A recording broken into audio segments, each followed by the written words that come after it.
Aujourd'hui, je vais vous parler de quelque chose de vraiment fondamental en finances personnelles. Il s'agit bien sûr de la création de votre fonds d'urgence.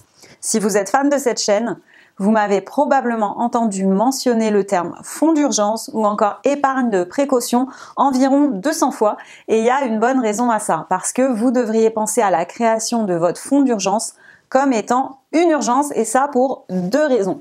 Première raison, c'est que le fonds d'urgence existe pour assurer vos arrières en cas de dépenses imprévues, autrement dit pour couvrir vos urgences. Et raison numéro 2, si vous n'avez pas encore d'épargne de précaution, eh bien c'est une urgence de vous en occuper. Quels que soient vos objectifs du moment, vos revenus ou votre situation actuelle, si vous n'avez pas de fonds d'urgence, vous ne devez pas vous autoriser à faire quoi que ce soit d'autre avec votre argent, en tout cas jusqu'à ce que vous ayez une épargne suffisante pour vous protéger face aux imprévus. Donc, il vous faut une épargne d'urgence qui soit disponible en cas de problème inattendu. Si vous perdez votre emploi, si vous cassez votre ordinateur, ou encore si votre voiture tombe en panne, peu importe. Le fait est que vous devez avoir suffisamment d'argent pour que ce genre d'imprévu ne vous mette pas dans une situation compliquée. Même si ça vous semble ridicule de mettre de l'argent de côté pour les urgences, alors que vous avez peut-être du mal à vous en sortir avec vos dépenses courantes, avoir un fonds d'urgence, c'est vraiment la base de la finance personnelle et ça doit être votre priorité. Alors, si vous n'avez pas encore constitué votre épargne, que j'appelle aussi votre fonds d'urgence, eh bien, cette vidéo va grandement vous aider parce que je vais vous donner la démarche à suivre pour ne plus subir les imprévus dans votre vie. Alors, restez attentifs, je suis Lorraine et vous me regardez sur My2Cents, la chaîne qui améliore votre avenir financier.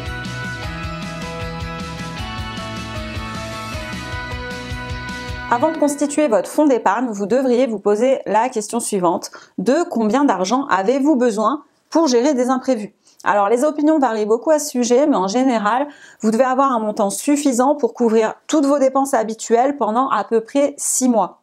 Après, avoir un objectif de 3 mois d'avance sur vos dépenses, c'est déjà un très bon début. Vous vous demandez aussi sûrement en combien de temps vous pourriez constituer votre fonds d'épargne. Alors, en général, il faut 6 mois à 1 an d'effort pour une personne pour réussir à constituer son épargne de précaution. Mais là encore, tout dépend de votre situation, de votre capacité à gérer votre budget et bien sûr des sacrifices que vous êtes prêt à faire pour vivre mieux à l'avenir. Donc inutile de vous décourager si ça vous paraît trop long ou si les efforts pour y arriver vous semblent insurmontables. Dans ce cas, ne vous focalisez pas sur le temps qu'il vous faut pour constituer votre épargne. Gardez juste en tête qu'avoir cette somme d'argent de côté, eh bien c'est ça votre véritable objectif, peu importe le temps que ça prend, parce qu'un imprévu, ça peut survenir à n'importe quel moment et vous devez vous en protéger au mieux. Alors, si vous n'avez pas encore d'épargne de précaution, eh bien, sachez que vous ne pouvez pas avoir de stabilité financière. C'est impossible parce que la moindre dépense imprévue va vous mettre dans une situation compliquée. Il faut être réaliste. Les personnes qui ont déjà une épargne d'urgence, elles sont plus libres dans la vie de tous les jours. Elles peuvent faire des choix qui sont bons pour elles plutôt que de subir des imprévus et de ne pas avoir d'autres choix que de faire avec.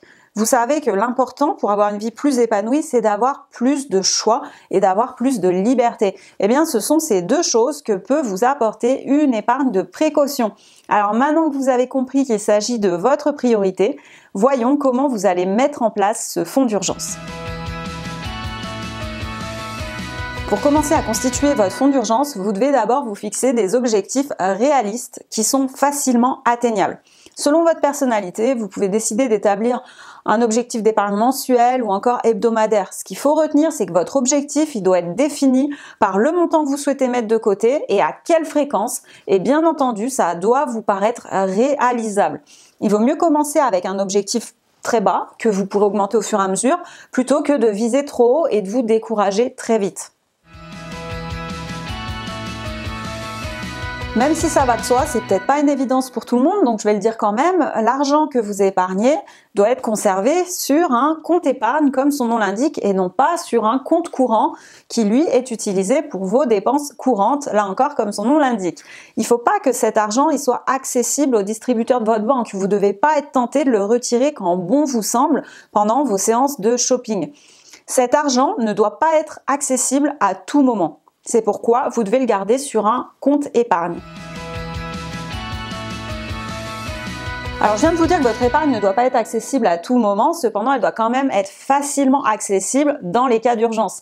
Votre épargne doit être liquide, en tout cas au sens comptable, je ne veux pas dire au sens liquide dans votre tirelire, qu'on soit bien d'accord. Donc ça signifie que vous ne devez pas mettre l'argent de votre épargne de précaution sur un compte bloqué. Il ne faut pas non plus stocker cet argent sur un compte d'investissement. Il faut plutôt utiliser un compte épargne comme par exemple un livret A pour conserver vos économies. En gros, retirer l'argent de ce compte épargne, eh bien, ça doit vous faire exactement la même sensation que de casser une vraie tirelire en porcelaine pour récupérer l'argent qu'elle contient.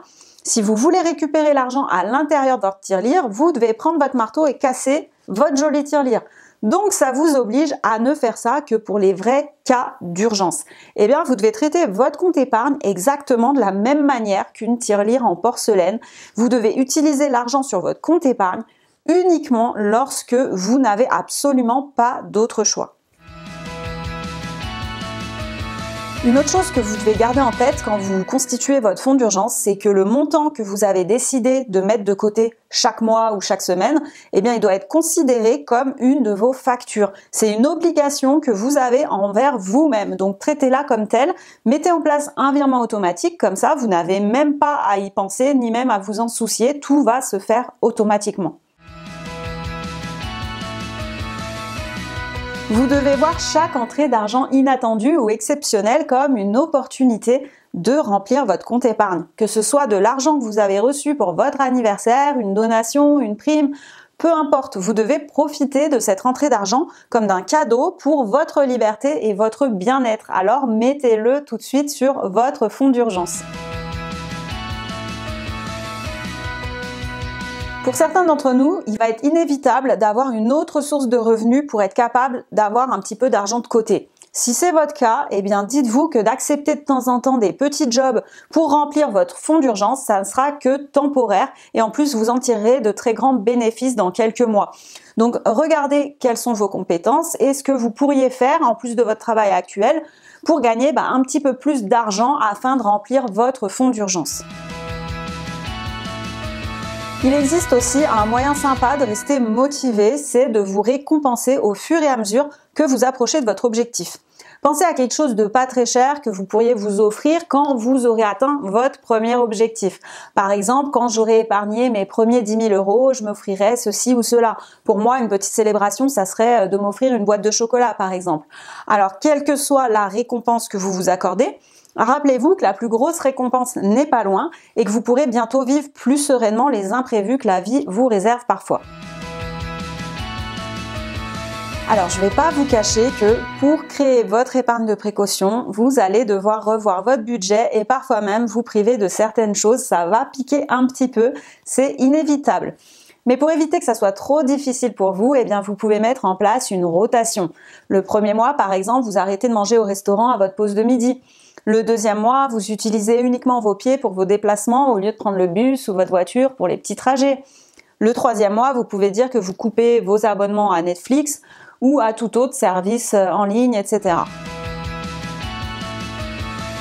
Il n'y a pas d'autre possibilité pour vivre sereinement sans difficulté financière. Vous devez passer par cette étape et constituer un fonds d'urgence, c'est primordial.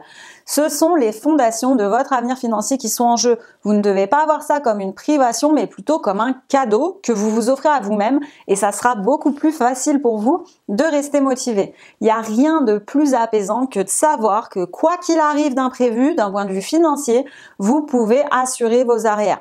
Avoir ce fonds d'épargne, ça peut vraiment faire la différence entre passer 8 heures par jour dans un job que vous détestez et avoir la possibilité de changer de carrière ou de s'offrir une pause. Parce que finalement, la plupart de vos choix sont basés sur la possibilité que vous avez de les assumer financièrement ou pas. Vous ne devriez pas vouloir améliorer vos finances personnelles parce que vous voulez être riche. Vous devriez vouloir améliorer vos finances personnelles parce que vous voulez être libre. Libre de vivre une vie qui vous rende heureux. Et avoir une épargne de précaution, c'est la première étape qui rend ça possible. Donc, comme toujours, continuez d'agir pour améliorer votre avenir financier en regardant mes vidéos et en passant à l'action. Abonnez-vous à ma chaîne si ce n'est pas déjà fait pour recevoir plus de précieux conseils afin de bâtir votre liberté ainsi qu'un avenir plus serein.